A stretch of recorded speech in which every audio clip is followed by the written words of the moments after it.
Hey guys, it's Troy. Welcome to another video from Prague.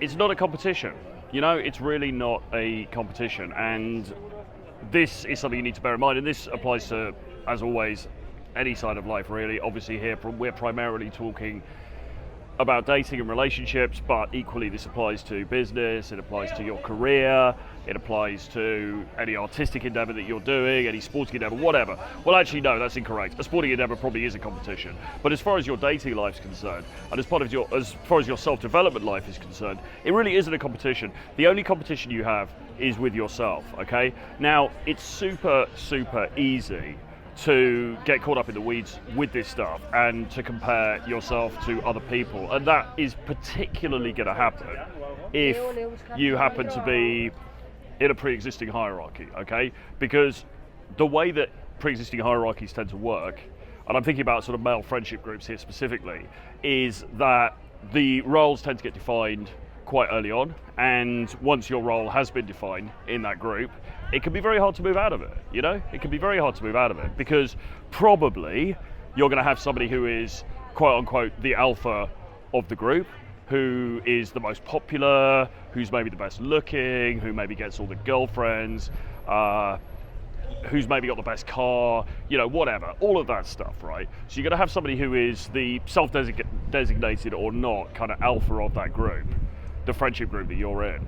And there's probably a lieutenant then, or a consigliere, you know, somebody who's second in command in that hierarchy, and then you've got everybody else who's sort of ranked. Now, if in that friendship group, and maybe you guys have been friends in school or college or university or whatever it is, in that friendship group, you know, then there's these affectionate sort of jokes, and somebody's maybe the butt of the jokes. It's like, oh, Troy, he's always the one who gets drunk, he's always the one who gets rejected, whatever it is, you know, and you inhabit a role in that group, and it's very hard then not to compare yourself with the other people, particularly, you know, in the dating arena, if your friend, you know, the leader of that group is the most successful, right? So you guys all go out, you know, in Britain, big drinking culture, big partying culture, everybody goes out on the Friday night, you go to the bar, and as always happens, you know, your friend is the one who gets all the attention.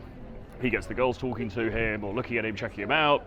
He gets somebody's number, maybe he takes somebody home, whatever. And you think, and this is where a lot of guys fall down, you think, well, because I'm hanging out with this guy and he's super cool and he's super popular, some of that magic is going to rub off on me and it's going to be beneficial to me, and sort of by proxy, you feel like it's going to bring you personal power. But the issue is that often that's not the case. The issue is that often it's the opposite, because what's happening actually is he's sucking up all the attention and not leaving anything for you. And you're standing there in awe going, oh, if only I was like Jake, if only I was as cool as Jake, and I had the popularity that he's got, and the social skills, and the riz, and the acuity, and all the rest of it. And every time he's successful, it's not that you're not happy for your friends. Of course, we should all be happy for our friends if they're successful in any endeavor in life. But as I believe it was Gore Vidal famously said, when one of our friends is successful, a little part of us also dies, you know? And so there's always that feeling of like, oh, you know, great job again, but oh, if only it could have been me. And slowly over time, what this is doing to you is corroding your sense of self, right? It's corroding, it's creating a negative drag on your ego, on your self-esteem. And I've been in these situations, you know, back in the day, I've been in these situations where I've been in friendship groups and maybe I wasn't the most popular, maybe I wasn't the most socially powerful, maybe I wasn't the most socially adept out of that group. And it sucks, to be honest. You know, it particularly sucks if, like me, you tend to be quite egoic and egotistical and you don't want somebody else sucking up all the attention. So what do you do about it? Well, what you do in the end is you disentangle yourself from that group and never see them again, you know. Now that's a little bit blunt, and obviously I'm not recommending that you disassociate from all your friends. I mean, that's a bad thing.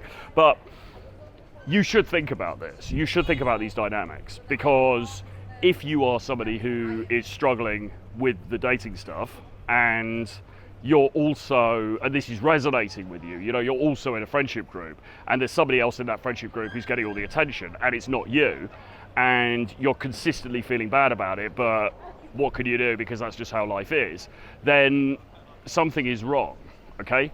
And the thing that's wrong is basically you're not playing the main character in your own life, you know? Somebody else is the main character and you are a supporting actor. And that's just not really a good place to be, okay?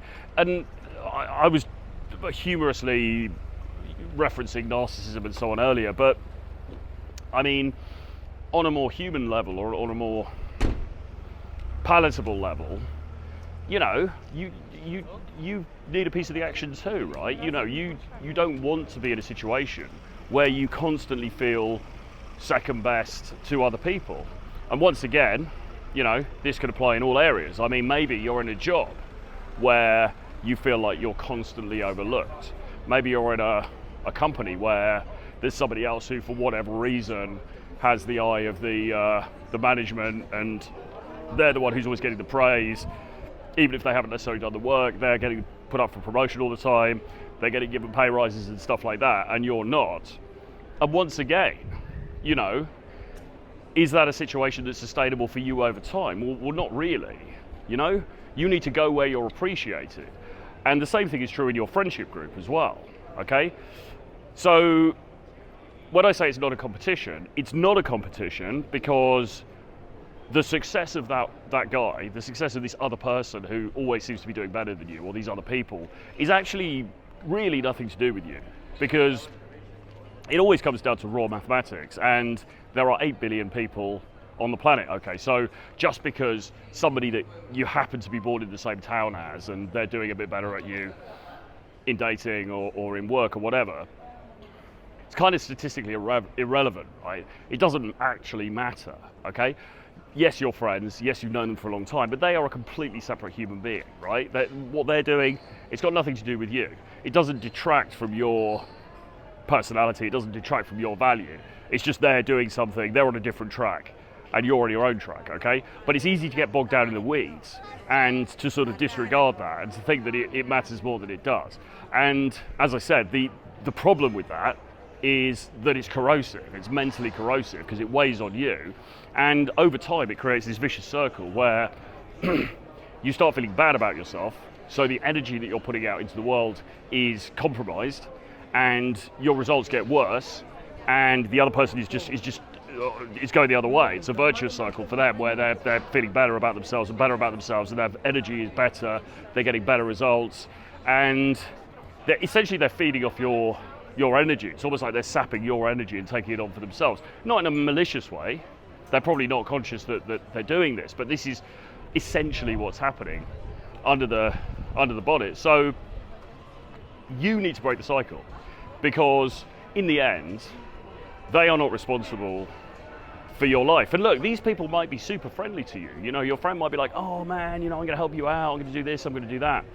But you've got to look at what's actually happening rather than their words, okay? And once again, I'm not saying break all your friendship groups, and I'm not saying these people are being malicious. I'm just saying look at the facts, okay? If you're stuck in this cycle, is this serving you or is it holding you back, okay? Now for me, with the dating stuff, and also to some extent with work stuff as well, it was necessary several times for me to cut ties and actually move, right? Sometimes it's necessary to move. So maybe you need to move geographically to a different town or a different city. Maybe you need to make new friendship groups. Maybe you need to move work-wise to a different company, you know? Somewhere where you are appreciated more, where you are allowed to thrive, where you are allowed to flourish, okay? Sometimes in order to move forward, we have to make a break, or we have to break things in order to fix them again and to make them better, okay? And once more, you know, if this resonates with you, some people may listen to this and they're like, I don't know what he's talking about. Other people, this is going to resonate on some level because they've experienced this. And if you're experiencing it at the moment, I would recommend for you to think about, okay, this situation, it's nobody's fault, but it's not really serving me at the moment. This set of people around me, this organization that I'm working for, this business arrangement that I'm in, it's just not really serving me, okay? And it's my responsibility. It's not their responsibility. They're doing their own thing. They've got their own lives. It's my responsibility, and I want to get the best for myself because, as we were saying recently, you know, we've only got one life. It is finite, and it's not going to last forever. So it's your responsibility. You're going to have to change things. And changing things, as I said, often involves breaking something. Sometimes you've got to break the mold in order to create something new. And that, as I say, might involve moving, it might involve going to a different place, going to a different country, different friendship group, different people around you, different business setup, whatever it is, okay? So think about it. And if you've got any questions, you know, drop me a message, troy@realtroyfrancis.com. Do subscribe to my Substack if you haven't already, link below, and subscribe to the YouTube channel. Give me a like on the video, give me a thumbs up, write a comment, share, all that good stuff. I'll see you guys again very soon. Bye-bye.